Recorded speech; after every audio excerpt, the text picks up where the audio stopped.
오늘 저희들이 이러한 결정에 대해서 많은 비판이 있을 것으로 저희도 생각을 하고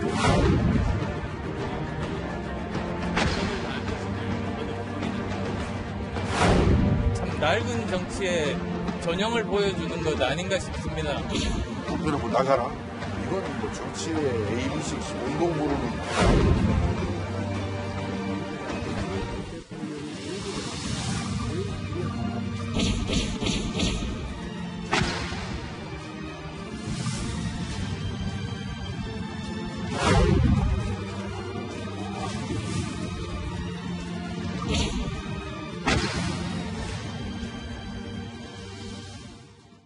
네, 여기서 정치권 수칙을 짚어볼 텐데요. 바른정당의 분당 이제 사태가 벌어진 이후에 여의도 정치권이 매우 분주합니다. 뭐 합종 연횡, 이합 집산 이런 용어가 유독 많이 등장하고 있는 요즘인데요. 노은지 기자, 자 지금 이런 상황에서 오늘 굉장히 좀 화기애애한 장면을 연출한 곳이 있었다는데 도대체 어디입니까? 네, 보수통합추진위원회라고 해서 한국당 의원들과 그리고 바른정당 탈당파 의원들이 모인 자리였는데 그렇습니까? 오전 8시에 모였는데 상당히 화기애애한 분위기가 연출이 됐습니다. 그리고 조금 재밌는 장면이 있어서 소개를 해드리려고 하는데요. 보니까 의원들이 다 빨간색, 한국당의 색이죠. 빨간색 넥타이를 하고 왔는데 예. 강길부 의원 한 사람만이 좀 다른 색깔을 하고 왔어요. 그래서 그래요? 이철우 그 자유한국당 최고위원이 빨간 넥타이 하나 갖다 드려라. 여기서 입당시켜야겠다. 이런 얘기를 하면서 좀 화기애애한 분위기를 연출을 했습니다. 그렇군요.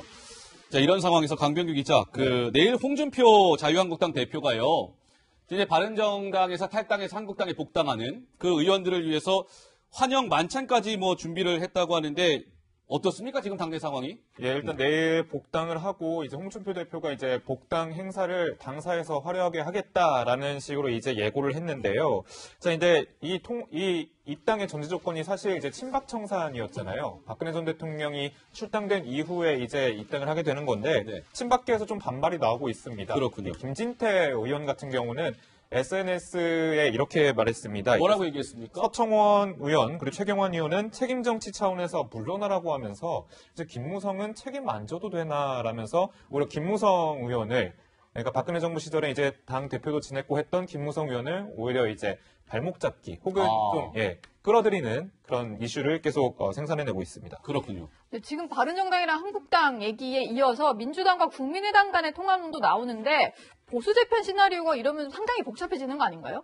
그렇습니다. 그래서 제가 좀 설명을 드리겠습니다. 이 여의도 정치권 상황이 매우 좀 분주하고 굉장히 좀 정신이 없습니다. 그래서 시청자 여러분들이 지금 정치판이 어떻게 돌아가고 있는 건지 좀 이해를 돕기 위해서 제가 화면을 준비했습니다. 먼저 유승민, 김무성이 바른정당 두 명의 의원은 얼마 전에 이렇게 뽀뽀하는 모습도 있었잖아요. 그런데 뽀뽀까지 했는데 결국 어떻게 됐죠? 화면 한번 보시죠.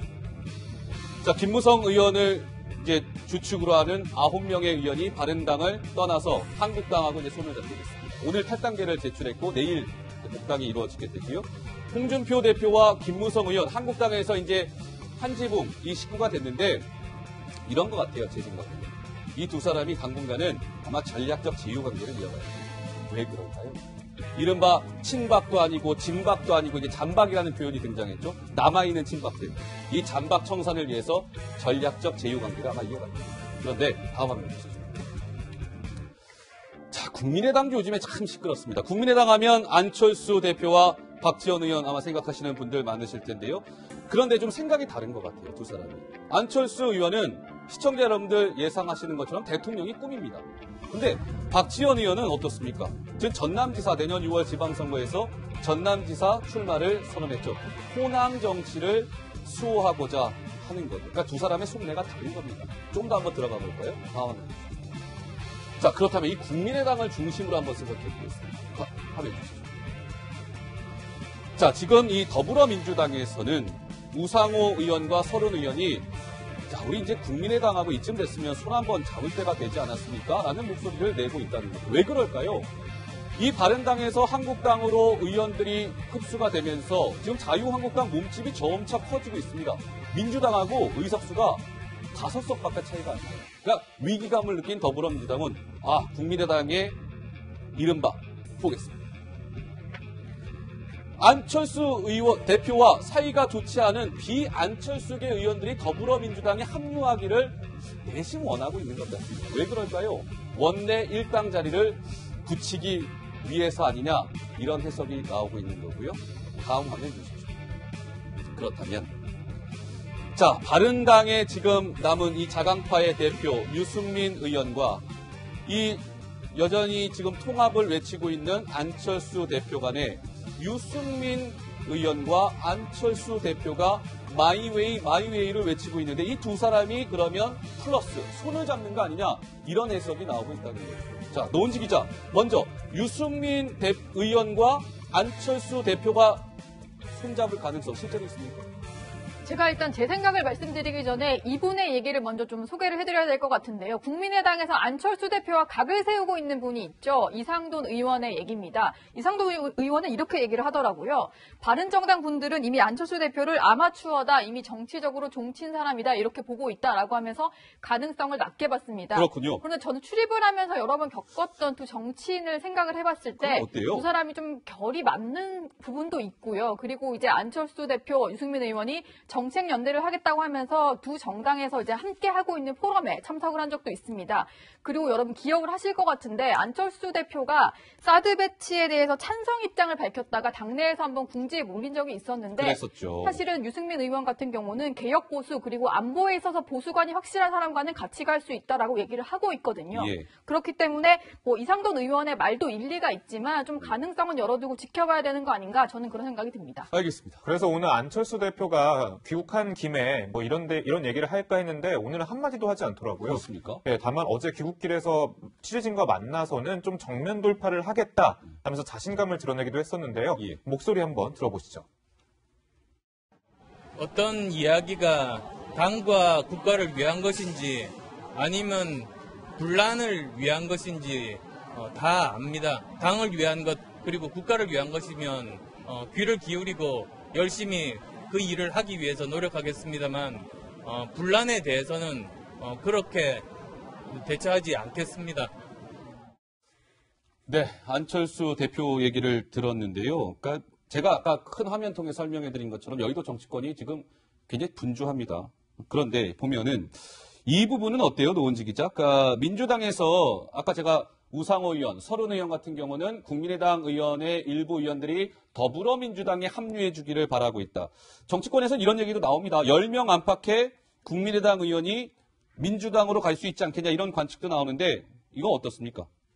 일단은 그 얘기는 계속해서 나왔던 거고요. 네. 실제로 이제 그런 얘기들이 나와요. 이제 뭐 발언을 좀 설명을 더 해드리자면 손잡을 때가 됐고 연말 안에 함께하는 게 좋겠다. 연말이라는 시점이 나오는 이유가 뭐냐면 지방선거를 앞두고 뭔가 이제 우리가 손을 잡을 필요가 있지 않겠느냐. 왜냐하면 호남에서 그 당이 갈라져서는 안 되기 때문에 그런 얘기가 나오는 건데 예. 사실은 안철수 대표가 그럼에도 불구하고 너무 여유 부리는 거 아니냐는 얘기가 나올 수 있습니다. 그런데 국민의당 상황을 잘 보시면요. 일단 호남을 지역구로 둔 의원들 그리고 이제 뭐 수도권을 지역구로 둔 의원들과 중진 의원, 초선, 재선 의원들 생각이 다 다르거든요. 네. 그렇기 때문에 안철수 대표는 호남 중진과의 결별 이후 더 큰 그림을 생각하는 거 아니냐 이런 관측들도 나오고 있는 그런 모습입니다. 그렇군요.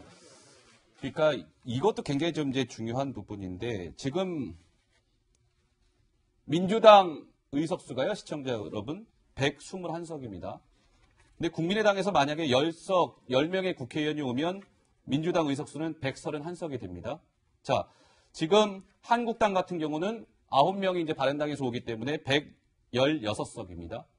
만에 하나 바른당에 남은 11명의 의원이 다 온다고 한번 가정해 볼까요? 그럴 가능성이 거의 제로에 가깝지만 그건 127석이 되는 겁니다. 그러니까 민주당은 1당 자리를 유지하기 위해서는 국민의당의 일부 의원들이 좀 합류해 줘야 되는 것 아닌가, 이런 아마 속내가 있을 것 같은데 먼저 강병규 기자. 네. 근데 한국당 같은 경우, 한국당 얘기가 나왔으니까 네. 한국당은 여기도 좀 만만치 않을 것 같은데요, 앞으로. 이제 3파 갈등이 시작될 것이다, 뭐 이런 얘기까지 나오고 있고요. 아니면은, 왜냐면 박근혜 전 대통령계, 친박계, 그리고 친홍계, 그리고 김무성 의원이 이제 영입됐으니까 친무성계 이렇게 세 파가 나온다, 이런 분석이 나오는데, 일단 친박계를 제외한 친홍계와 친무성계가 합해서 같이 친박계 청산에 좀 더 나설 것이다라는 관측이 나오고 있고요. 일단 지방선거 전까지 이제 한국당 내 이 새 개파가 좀 어떻게 이합 집산을 하게 되는지 좀 더 많이 관심이 집중이 되고 있는 상황입니다. 알겠습니다. 강병규 기자 얘기 중에 속보가 들어왔습니다. 검찰이 김관진 전 국방부 장관에 대해서 구속영장을 청구했다는 소식이고요. 다음 내용 있습니까? 역시 마찬가지로 임관빈 전 국방부 정책실장에 대해서도 구속영장을 청구했다는 속보까지 전해드리면서 저는 잠시 후 1분 후 60초 후에 다시 돌아오도록 하겠습니다.